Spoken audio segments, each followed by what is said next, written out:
Welcome to the Mailbox Money Show. I am your host, Bronson Hill. This is the show we talk about all things passive investing with an emphasis on real estate. Really excited today for our special guest, Dr. Erin Hudson. She was a chiropractor for many years, also a mother of five, formed a group called Quattro Capital. Previous to that, they had her and her husband had 26 rental properties. So we're going to hear a little bit about her story. And one of the things that I think is really fascinating is not only has she done hundreds of units in the multifamily space, they've also are doing something involving shipping container houses that are in wine country in Texas. So there's an area of Texas, which is wine country, and she's created some short-term rentals there out of shipping containers. So I think it's really interesting. As a passive investor, I'm always looking at trying to develop new asset classes and new opportunities. So this is one that is very interesting to me. I'm excited to hear about it. So Erin, how are you today? So good, Bronson. It's such a pleasure to be on here with you. And I hope to deliver some goodness to your listeners. Oh, I'm sure you will. I really enjoyed seeing you. You know, it was my first time to ever going to a Tony Robbins event.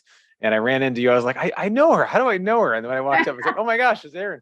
So it was kind of fun to be able to see you. And actually your whole Quattro Capital team was there, which was awesome. But why don't you just give us a little bit of your story and tell us how you got here and Sure. tell us how that's gone. Yeah, no, absolutely. So I was in private practice in Southern California. I had 2 wellness centers and 30 headaches. I mean, team members that worked alongside of me. And I had been at it for 13 years. I loved what I did. But what I could not stand, or what got more and more bothersome as the years went on, is that I was paying 50 cents of every dollar to Uncle Sam. And the problem with that is I had 5 beautiful children, and it was as if the IRS was robbing my children of the wealth creation that they could have had versus the pockets of Uncle Sam. So that really is a portion of it that got me intrigued, because I found out that there was a better, easier way to increase your net worth, create financial freedom, a way that it could be more passive. Mind you, as a doctor, you have to see patients in exchange for money. And there was a way to really win in an easier, more efficient manner and have your net worth grow in a rapid fashion. So I was intrigued, found out about it, and let's just say I was hooked. Yeah, amazing. What part of California were you in? Southern California. Okay, and I'm in Pasadena. So where part were you in? Oh my gosh, Huntington Beach. Okay, nice. HB. Yeah, that's a nice area near the water there. That's awesome. Yeah.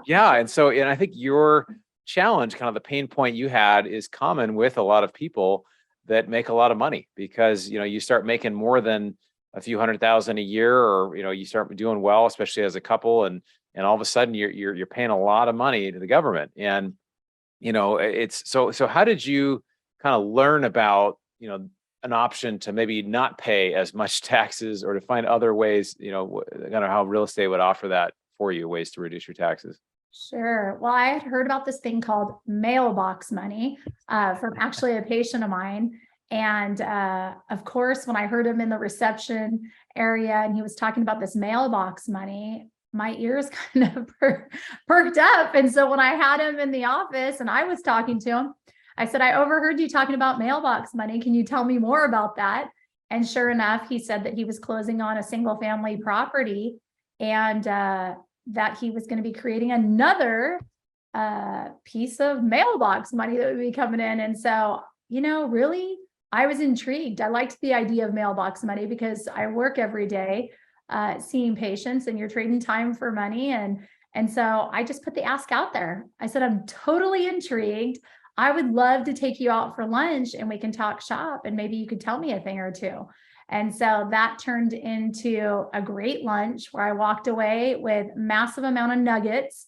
And I'm the kind of girl that doesn't sit real still. I don't let grass grow under my feet. And I figured out that I needed to make a move and create some mailbox money, i.e. passive income. And I did just that. And look, obviously it goes deeper. I don't want to waste your time, but within 2 years, I acquired 26 rental properties, free and clear, and without any partners. And that was it. I was hooked, absolutely hooked. Wow. So yeah, that term mailbox money, that's why we call this the Mailbox Money Show, right? That's the name of this show, is the Mailbox Money Show. And it's funny, I think I've only received, in the mail a couple checks over the years. Now it's like direct deposit, right? But everybody understands the term mailbox money. It shows up in your bank account, but it is mailbox money. So you end up buying all these houses and you didn't even get debt on it. You bought them all cash, which is interesting. And then after 26 of these, you decided to start to learn about multifamily. What was the reason you didn't stay in single family, or what changed from there? Sure. I think those that invest in real estate, single family in particular, they probably have experienced a little bit of this up, down. What do I mean by that? I mean, a tenant decides they want to leave their lease early, and all of a sudden you got to go in and repaint. You got to put in some new carpet because they've thrashed it. And so you don't have much control of the ROI. And what you think it's going to be is far from what it ends up being. Thank God I had multiple properties so I could weather the storm and it wasn't so painful. But those that just have one or two or three, man, it can't be a fruitful experience. Yeah. For sure. And so what happened after that? Well, I had ran into a friend and they said, hey, listen, I want to take you to this event with me tonight to go learn about multifamily. And I remember thinking, first and foremost, is I am not cut for that. You've got to be a billionaire, and I don't want to waste my time tonight. And so I went begrudgingly, Bronson, I will tell you. I was the chick that sat in the front row with my arms crossed, like, how could this be? Like, why am I here? Right. And truthfully, it was as if the Red Sea was parted. And I found out that there was a much simpler way to create wealth and have financial freedom. And once I found that out, I just began to make some massive moves. And if I shared with you my moves, you might kind of be like, what the heck? But I think that it was one of those where it was, I'm not a gray kind of person. It's like black or it's white. And so it was a matter of time of repositioning. And I ended up leaving my practice and I moved from California to Texas. I brought in 2 doctors into my practice, let them take over. I became the director. And it was really, I took a massive pay cut to move into a space that I knew was going to be incredibly fruitful if I put in the time and got educated, equipped. I could see what the light at the end of the tunnel would look like. Yeah, you brought a number of things up there I wanted to chat about, because again, this guy who first told you about it talked about mailbox money. And the challenge for a lot of us is we start with single family because we think it's going to really lead to financial freedom, but a lot of times it doesn't. And it's just, I had, 4 or 5 single family houses, and the cash flow was a little inconsistent. On paper, it looked great. And then it just didn't always, something always came up, some expense, some tenant issue, some other thing. And even though I had a property manager, it wasn't really all that passive. And so I see most people become, including myself, and I think, probably you as well, is just by doing multifamily deals, there's so much more possibility, right? It actually really can be passive, where people actually vet a team, they vet a deal, it makes sense. They invest, and then they're passive. And so, you give opportunities in your deals. We do the same in our deals. And so it's been really cool to see that. So for you obviously, I can tell you're a visionary. You're somebody, when you see the future, you're like, I'm moving toward that. And you're an activator. Right. You're like, I'm going towards it. So you decided, big move. Obviously that's a big move, right? Moving from California, Southern California to Texas. So I feel like I'm going to end up in Texas one day. Like, my people are in Texas. I just we're like, why are you in LA? And I'm like, well, I'm here, God's got me here and I'm making the best of it. But I just love the mindset of a lot of people in Texas, where it's just, there's lots of opportunities. So you went to, you learned about multifamily, you quit your practice, you started getting involved. What were kind of the first couple steps of that journey for you? Did you sell off a lot of your houses and put them into multifamily? Did you start raising money? What did you do? No, I barely just sold all of those homes, but no, I think that I had found out about this mentorship program, and I certainly knew that I wasn't talented enough to do it without being educated. And so I joined a mentorship program, paid the $40,000 entry fee, got coached, really started to hone in and learn the skill set and what it would entail. What I didn't share, which I'll go back real quick here, as I started to acquire those single family properties, I had many friends and family and patients wanting to know how I was getting in the game, and they wanted to do or become a real estate investor. And so I actually went on to do a little over 230 buy and sell transactions while I was in private practice. A lot of those were like double closes and so on and so forth. And that's all in a whole nother conversation. But what I'm getting at from that was it gave me a chance to talk to my investors that had bought single family properties from me. And I shared with them, I found something even better. And if you just wait while I get equipped, when I'm there and I'm ready, I'm going to come back to you if you would like me to share the goods. So I got their buy-in, and they gave me the opportunity to circle back around once I was ready to pull the trigger.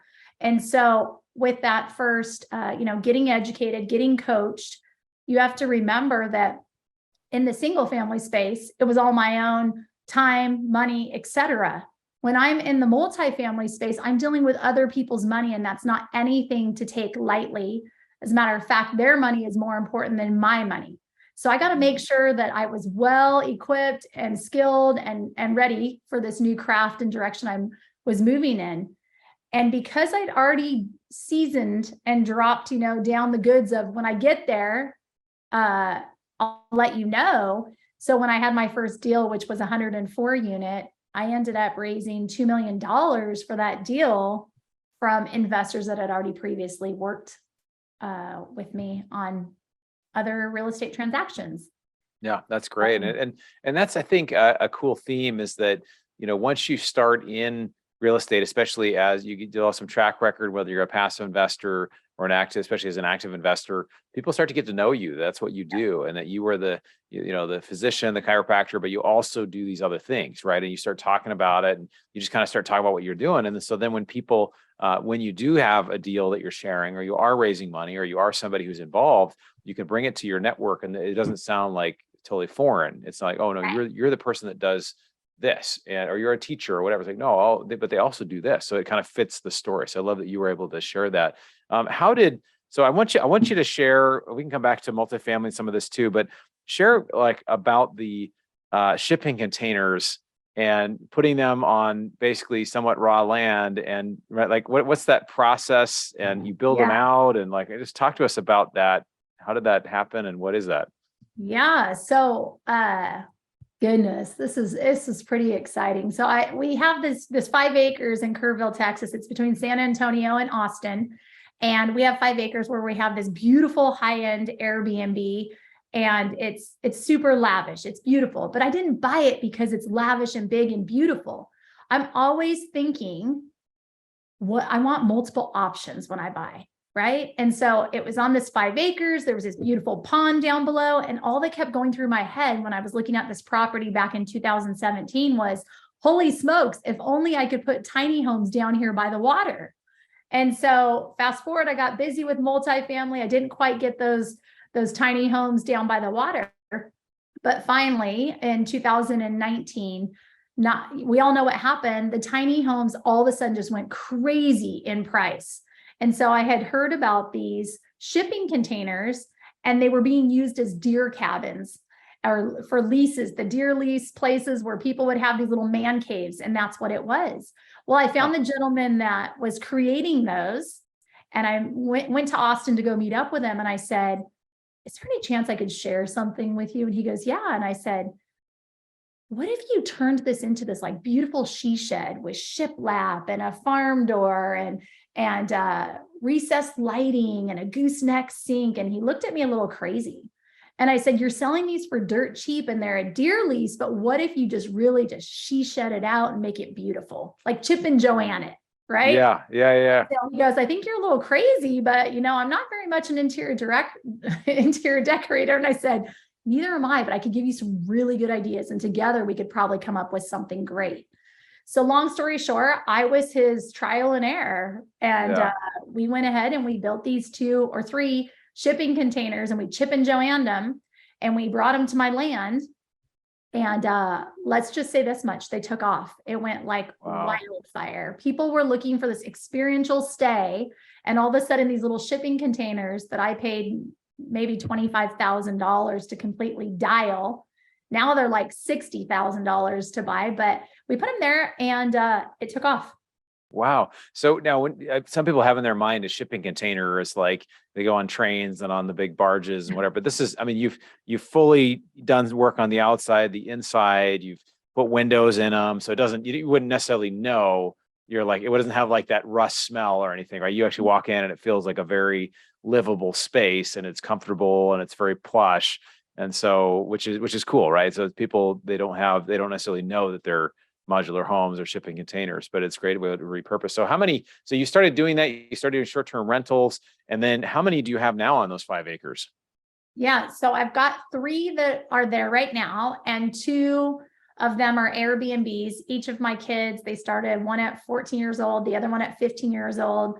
They each run their own little Airbnbs there, and it's a way to help our kids get into creating passive income. And so at the end of the month, each of them have to bring me my Excel spreadsheet, and we do a 50-50 split on the income that's generated off of these shipping containers. But you figure they rent for $100 a night and they're renting out 15 days a month. It's $1,500 on a $25,000 investment, right? Even if it was 50,000, it's still a pretty phenomenal return. And then I've also got, by the way, those are 20 foot by 8 feet wide. So they're tiny, y'all. They're just like experiential stay to the nth degree. And then the other one that I have there is a 40-foot container. It is wild. We are renting that 40-foot container for $900 to a traveling nurse right now. It's just wild what you can rent these for. So anyhow, $900 a month. So $900 a month, it's a 40-foot trailer. She lives there. And this is something, yeah, that for a while, they were almost like giving away shipping containers. I know a guy that was doing this in LA and he was finding them, and then he found a way to basically rent them out, put a padlock on it, and people would use it as storage, a few $100 a month. But it's amazing how, like, what's possible, right? So is your goal to have more of these on this particular property, or to buy more property and do more of this? Sure. Well, listen, I call that, we have to have proof of concept. So all of a sudden, when this took off, I was like, oh my gosh, I think we're on to something. And so, of course, getting super resourceful, I was like, okay, now I got to go pick up land in the greatest areas. So what did I want? I wanted something right there on the lake, something that was close to me. And so there's this place called Canyon Lake. And I went and bought just under 4 acres there. And we're currently just finishing up our development where we'll have 28 shipping container and tiny homes. It's a little mixed combo right on the water. So we've got that. And then in Fredericksburg, just outside of Fredericksburg, we bought 15 acres and we've currently got 14 shipping containers that just launched within the last 4 weeks, and it's taken off. It's beautiful because here's the thing, you go in places where they are desirable. So where we are in the hill country, literally you walk out the shipping container and to the right 200 feet is a winery. You walk to the left 300 feet is a winery. So talk about convenience and getting to stay in the hill country underneath the stars. We've created something pretty beautiful. And because they're shipping containers, is it easier to get zoning or any of that stuff? I know in certain areas it could be really challenging to build something, but if you just drop something in there, is it a little bit easier? So check it out. You want to obviously buy and be super intentional when you are purchasing. We buy land that's outside city limits on unrestricted land. Then we have less of an uphill battle to fight when we go to put these in, and we can make a little bit more speedy headway with our development. So okay, wow. And have you had any issues with sourcing the shipping containers fully renovated and all that? Has that been hard to find them? Yeah, so we actually build them ourselves. Okay. So we started with a company in Austin, and then shoot, why not? We just got to get creative and we can keep it in-house. So we're doing some pretty cool stuff right now and selling them off for between $50,000 and $60,000, and other people are using them as their Airbnb. Okay. It goes back to that book. You've probably read it before. It's called Who Not How. Yeah. So, I think I have it on the shelf somewhere over here, right? Right here. Oh my gosh. Nice. It's one of my favorite books. And honestly, it's liberating to be able to hire and put people in place that know how to do the things that I don't know how to do. So yeah, I actually just joined a Strategic Coach, which is their group, one of their groups that helps you kind of walk through managing yourself as an entrepreneur, and it's been awesome. So I've just recently joined, but Yeah, that's awesome. So you're developing different streams of income. You not only are doing this, you're actually taking the containers and you're taking this model and you're selling those to other people now, which is awesome. So that's great. And then I know one thing we were talking about a little bit before, and you mentioned this, is that you've gotten your kids involved in the business. So your kids are, I think, 15 to 23. Is that right? You have 5 kids, and Yeah. so tell me about that. How did you get your kids involved? A lot of people wonder, like, how do I get my kids interested in investing? That's a great question.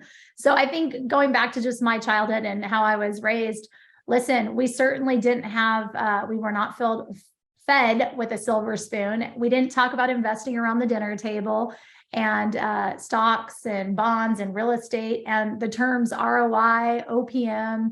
None of those terms were familiar terms in our house, but I just knew at a very young age that I had this entrepreneurial spirit inside of me. And I knew that real estate, you heard about, that was the way to go with it. And there's nothing that gets me more fired up than knowing that there's a way to get my kids involved in real estate to help them to build generational wealth and create that legacy that one would ever desire so that they can have a life, right? And be wherever they want, when they want, with whoever they want, and really get a sense of that true freedom, right?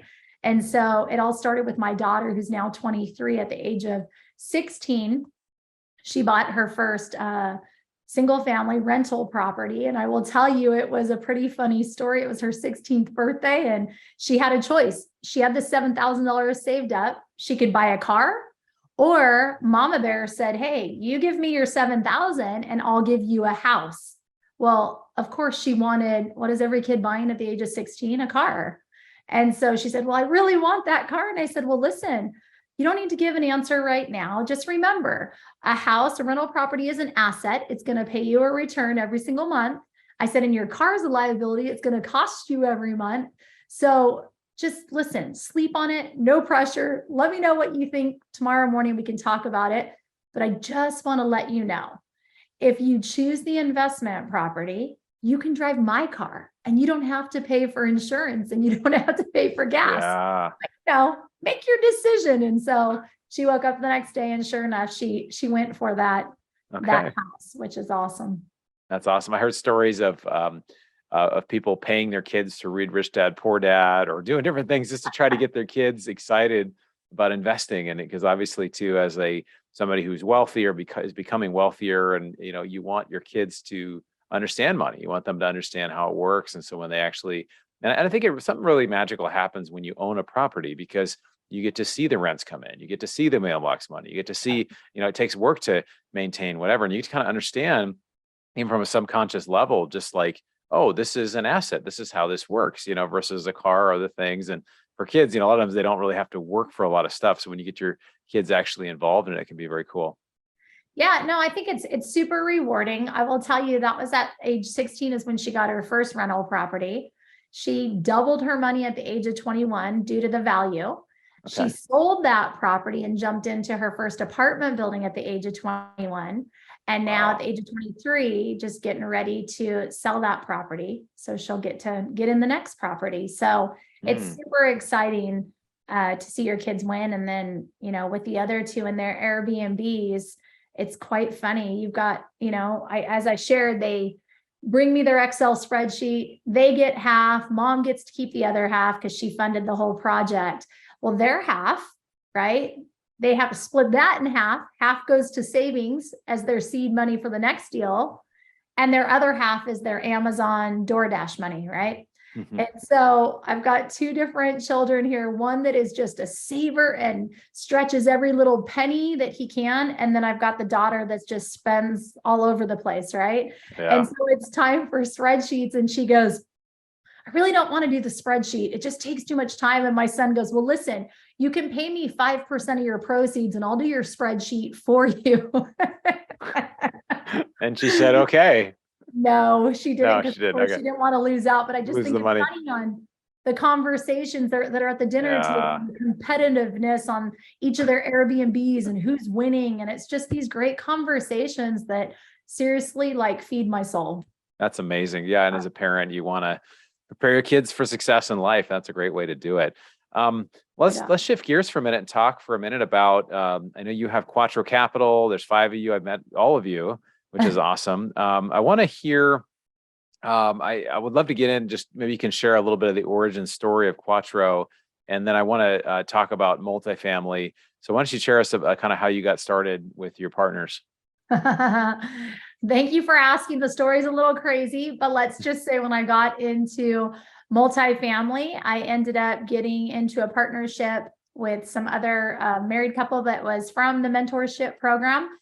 And I'll spare you the story, but let's just say that the deal ended up going to hell in a handbag right after close. And I wasn't so sure I wanted to do multifamily after working with this husband and wife, because I thought, shoot, if this is what it's all about, being in a partnership and people commit fraud and that type of thing, I don't want anything to do with it.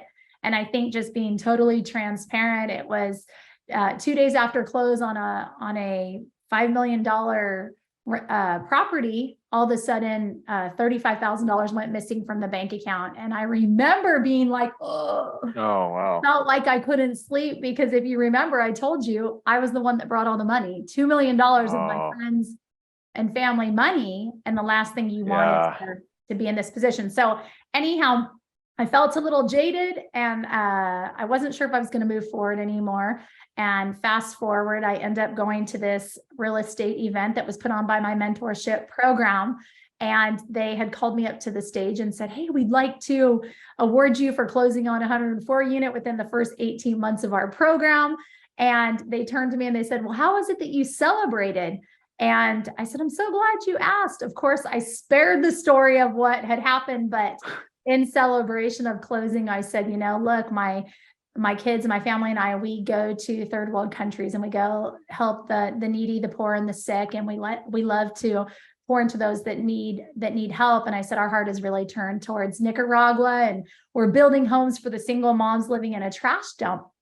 And I started to get really teary on the stage. And I shared with the people, 1,000 people, I shared with them that, man, when you get to go give back to something that is so much bigger than yourself, your heart will never be the same. And as these tears are coming down my face, I felt this stirring in my belly. And it was like, oh no, man, I know the call. The Lord is like calling on me right now to step up in a ferocious way. And I said, as a matter of fact, I'd love to build 2 more homes if I can get 2 people to match me.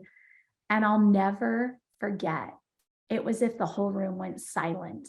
And I remember thinking, what in the hell did I just do? And what felt like 10 minutes was probably a whole 30 seconds of silence. And all of a sudden, this gentleman in the back of the room stands to his feet and he says, I'm in for 5,500. I'll build the first home. And this woman in the front row stands up and says, I'm in for 5,500. And within 10 minutes, we had raised $55,000 and built 10 homes for these single moms living in the trash dump. And I'll never forget going to bed that night. And I remember saying, Lord, why did you put that on my heart? Could have totally got dejected off this stage. Here I am at this multifamily conference. And he says, as clear as day is night, those that rise to the occasion to pour in such a great a cause as this are exactly the caliber of people that I want you to work with. And so fast forward 5 months later, Quattro Capital had come together and taken down this property, or 5 properties at that point. And my partners in Quattro Capital is the gentleman that rose to his feet and was the fire starter, Maurice Philogene. The other partner was the woman in the front row that rose to her feet, Kim Oneland. And I tell you, it's been the most beautiful, beautiful partnership, because we're on a mission to help people win at the game of life and truly help them to create an empire just like we are. But when your values are aligned, it's amazing what you're able to accomplish together. And so now we're getting ready next week to close on a $39 million property. And that will be our 26th property together just in the last 3 years. So. Wow, that's amazing. I love the story. And I love, like you said, when it's a God thing, it works out and you have some confirmation that this is right. And so that's so cool. I love that. And we've talked about that story before, which I just think is super powerful for anybody who's looking to find partners, is just waiting for the right, kind of similar heart in the middle of that. So you talked about you're closing a deal, and so we're recording this December, mid-December of 22. It's challenging right now to get deals done. So talk to us about that deal. What is the loan to value? Is it a new build? Like what is that property? Yeah, the deal that we're closing on, my goodness, $39 million deal, 65% leverage that we have on it. I will tell you, because this is going to go out by the time we've already closed on it. Yeah. We were 12 days before close and our lender pulled out on us.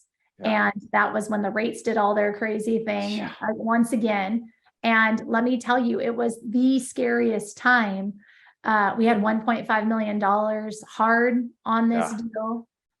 We had already retraded twice because of what was happening in the debt market. Yeah. And listen, I think the most important thing is you have got to find your pain points of your seller, right? So then you can understand the position you're in and how desperate are they in need to sell and so on and so forth. And it was unfortunate what happened. We thought we were going to lose the money and we ended up tying up better loan terms. We did less leverage and it actually sweetened the deal for the position that we're in. So anyhow, it's pretty exciting and excited to get this one closed out for sure. It was tough though, because we took our leverage and, we went from, I think we were at 75%. Now we're down to 65%. What does that mean?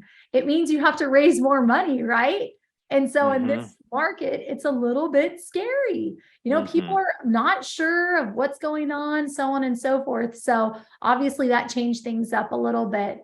But I think really with this market, because you're probably wondering, and I'm curious where you are too, but I feel like a lot of people are really sitting on the sidelines and they're unsure, which it's okay to be unsure. But I will tell you with Quattro, we're really leaning in and we're ready for what's about to come. I think that it is going to begin to rain properties. There's going to be people out there that have to get rid of their property. They're stuck or they have no more capital to put into it.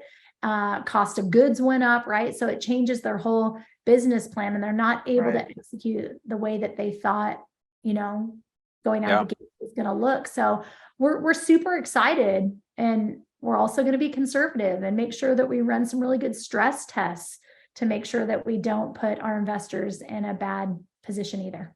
So I just had a conversation recently with Ken McElroy about this, and he's very bullish on multifamily also, and similar stuff, that there could be some people that got into deals that, they have to get out of them or they have to sell them because of the debt situation, because of other things. Bloomberg actually recently came up with an article last week saying that Americans have $5 trillion, maybe it was a couple weeks ago, $5 trillion in savings accounts. It's 5 times the amount they had in 2020. So a lot of just dry powder sitting there. So my thought is, and the question really is, are rates going to continue to rise for the next year or more?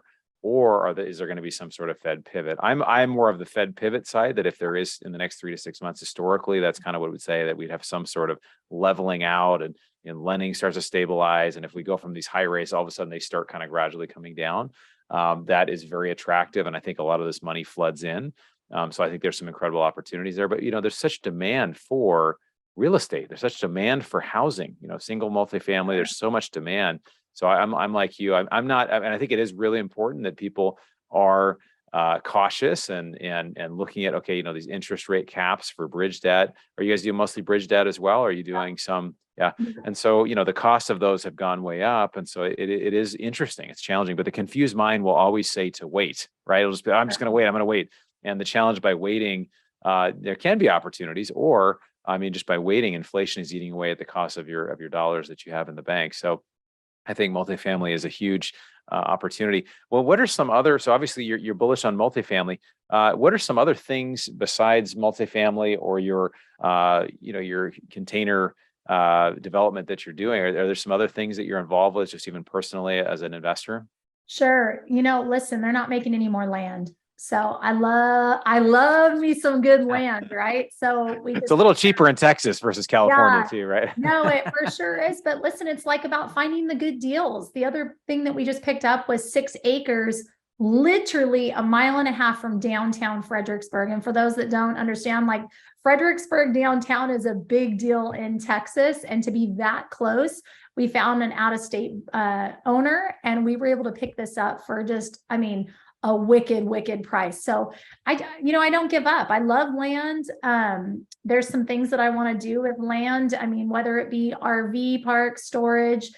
Again, when we buy, we're always looking at multiple opportunities, I should say, that we can do with that land. We're not confined to just one thing. So we're super strategic with that. I think at the same token, I couldn't agree with you more on the rates. The rates I feel like have to come down, and maybe that's just wishful thinking and I'm putting it in the universe more, but I feel like that is absolutely, we're going to move in that direction. I also feel like there is, as you already confirmed, there's a lot of money out there and it's looking for a place to go. And the most important part, I think, is people are looking to put their money with those that they know, like, and trust. And if you have a good track record, they're looking for a place for it to go. And so I also feel like over and beyond that, we need to educate our people about how they're losing money if it's still sitting in the bank, right? And with inflation and so on and so forth. And so with Team Quattro, we always want to make sure that we're educating on why is more important than ever before to put your money to work versus having it sit dead and dormant, right? So people need to be educated, and they don't know what they don't know. And I think lastly, if I got into this space and I thought it was just for the billionaires, there's got to be a whole lot of other people that feel the same, that didn't know that there's even an opportunity or a way to get in to grow their money. So just on a massive mission to go and share the good news that, hey, listen, we may have an option for you. Right. Absolutely. It's awesome. It really is the mission that we are here for, to get people into assets that can really help them besides Wall Street fees and volatility that we're taught that is safe and traditional. So, well, Erin, I so appreciate you. I appreciate your heart. You're so positive. You're a person of faith. You really want to help people. It's very obvious. And you're venturing out on new things. You see a challenge and you'll just say, hey, let's do it. Let's get shipping containers and put them on land. Like, not everybody's going to do that, and then develop a whole business out of it, which is awesome. So how can people get in touch with you if they want to follow what you're doing or learn about your deals? Sure. Best thing I would say is you can go to www.thequattroway, and that's 2 T's, Quattro, thequattroway.com. Or you can find me on LinkedIn or Facebook and hit me up on Messenger. I will say, if you do go to our website, you can click on my little picture there, and I'm happy to jump on a call with you and do a 15-minute intro. And let's see how perhaps I might be able to help you move your needle forward. For sure. Awesome. Well, thanks for being here, Erin. Appreciate it. Look forward to seeing you at the next Tony Robbins or multifamily event. Yes, for sure. Take care, Bronson. All right. So this was a fun interview. I love Erin's stories. She's got some amazing stories, just talking through what it means to be an investor, what it means to just really have flexibility in what you do, but also go after what you want. I think some people go after things so hard that they don't have any flexibility. And you can hear she went from 26 single family houses owned outright, which is a lot of work, to shift into multifamily and now into the shipping container homes and all kinds of stuff. So I encourage everybody who is an investor to have some flexibility. I always say I'm not in love with real estate. People are surprised when I say that. I say I'm in love with what it's done for me, right? It's given me freedom over my time. It's given me cash flow. It's given me equity. These things are all awesome. And there's other assets that are out there you can look into that will be really beneficial for you. So hopefully this was helpful for you. If you haven't gone on and written a review on our show on iTunes, the Mailbox Money Show, appreciate it if you go write a review, and we will share some of those reviews from people that have reviewed this show. So thank you for that. And look forward to seeing you on the next episode of Mailbox Money. You've been listening to the Mailbox Money Podcast.